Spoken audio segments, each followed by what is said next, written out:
नमस्कार, मी पूजा. सर्वांचं आजच्या व्हिडिओमध्ये खूप खूप स्वागत करते.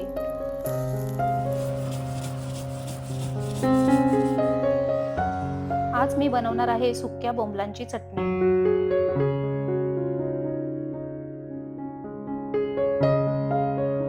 इथे मी 7 ते 8 सुके बोंबील घेतलेले आहेत. आता हे सुके बोंबील याचं डोकं वगैरे काढून साफ करून घेते.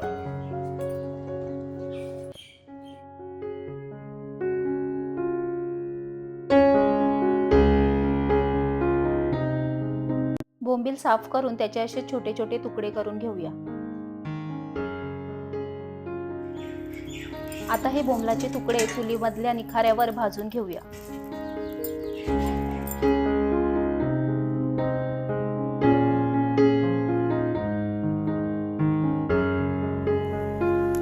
दोन 3 मिनिटातच हे बोंबील भाजले जातात. आता हे बोंबील आपण काढून घेऊया.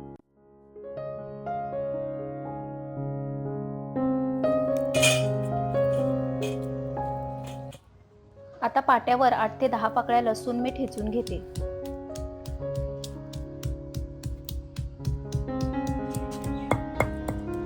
आठ ते 10 मिरच्या सुद्धा यामध्ये ठेचून घ्यायच्या आहेत. इथे मी हिरव्या व लाल दोन्ही मिरच्या वापरलेल्या आहेत.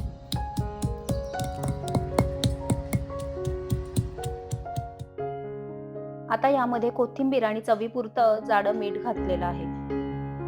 सगळं आता एकत्र पाट्यावर वाटून घेते.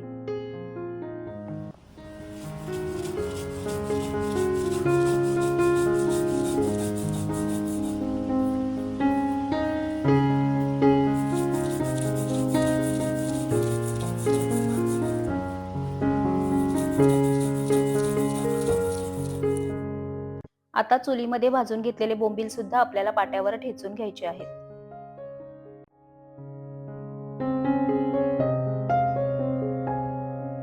बोंबील ठेचून झाले की बोंबील व चटणी आपल्याला एकत्र करून घ्यायची आणि परत एकदा आपल्याला एकत्र सगळं वाटून घ्यायचे.